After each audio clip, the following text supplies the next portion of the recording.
Saudara yang terkasih dalam Tuhan Yesus, jika saudara punya peluang, waktu untuk mendengarkan firman Tuhan, ambillah masa untuk mendengarkan beberapa menit agar saudara-saudara terus dikuatkan melalui renungan, melalui puji-pujian yang lain. Kiranya tuh saudara-saudara diberkati. Mari kita berdoa.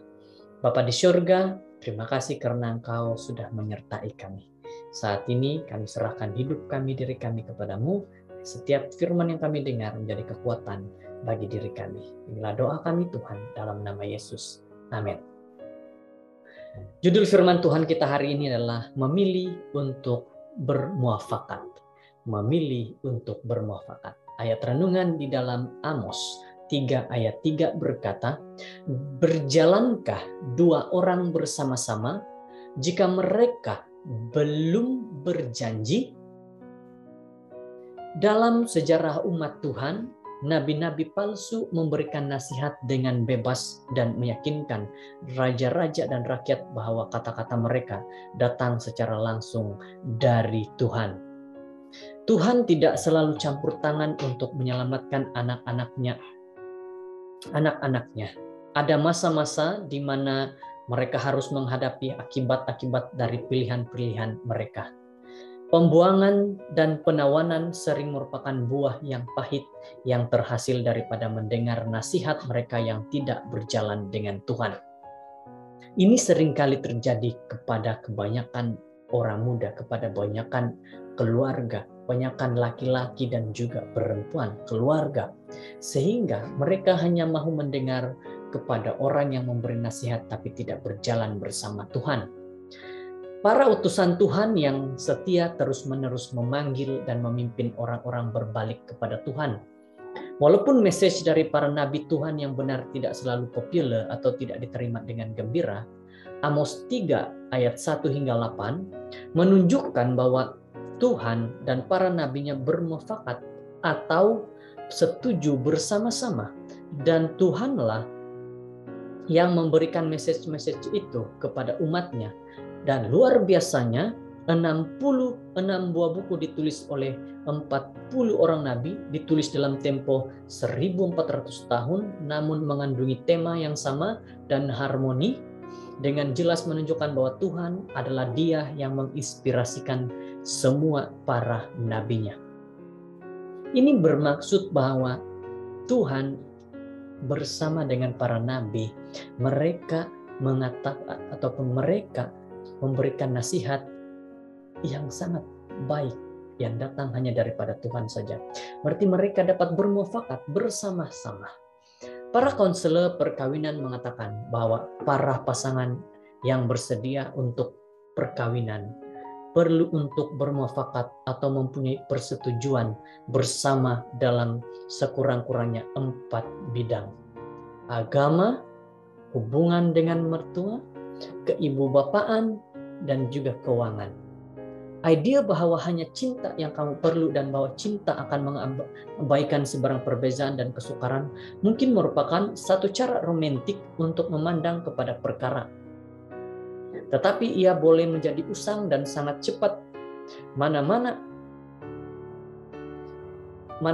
pasangan muda yang berharap untuk membangun dasar yang teguh untuk sepanjang hidup bersama akan segera mendapati bahwa cinta romantik adalah tidak cukup untuk mempertahankan rumah tangga kekal bersatu. Seperti frost di atas kek perkawinan. Manis dan indah, tetapi ia tidak menggantikan kek itu. Begitu juga ia tidak dapat menggantikan asas-asas dari sebuah hubungan dinamik di mana setiap seorang harus belajar berusaha melalui cabaran-cabaran bersama. Saudara-saudara, yang kita inginkan dalam sebuah keluarga adalah kebersamaan.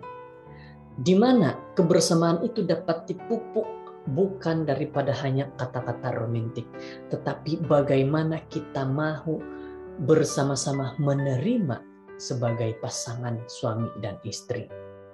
Walaupun setengah orang berhujah bahwa orang yang bersifat berlawanan saling tertarik dan terdapat beberapa kebenaran dengan hujah itu, tetapi ia juga adalah benar bahwa perselisihan pendapat yang datang dari perbedaan sifat ini akhirnya boleh memutuskan sebuah hubungan.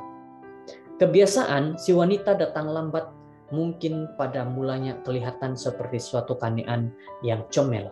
Tetapi setelah beberapa waktu ia boleh mula menjengkelkan dan kemudian menggeramkan suaminya.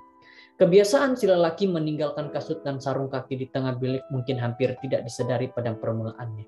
Sampailah istri tersandung karenanya beberapa kali dan akhirnya mulai membaling benda-benda tersebut ke arah suaminya.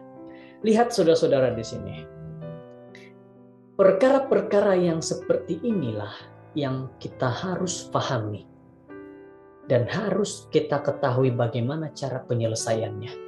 Walaupun dua orang tidak semestinya sama-sama bersetuju mengenai segala sesuatu, tetapi adalah penting untuk belajar bermuafakat. Apa bermuafakat? Bersama-sama, saling merendah diri, saling menghormati mengenai perkara-perkara yang penting. Apa sahaja dalam kehidupan.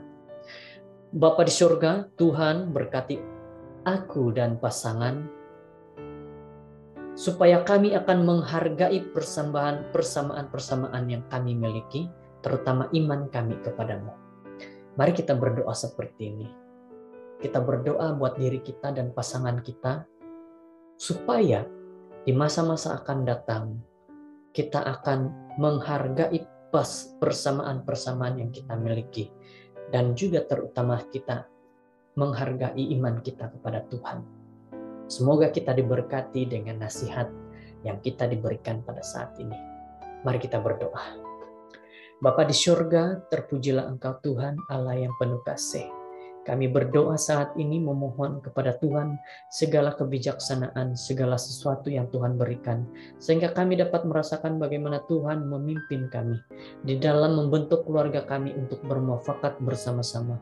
Ibu, bapak, suami, dan istri sentiasa memiliki satu keputusan yang baik dan bukan membawa kepada kehancuran keluarga.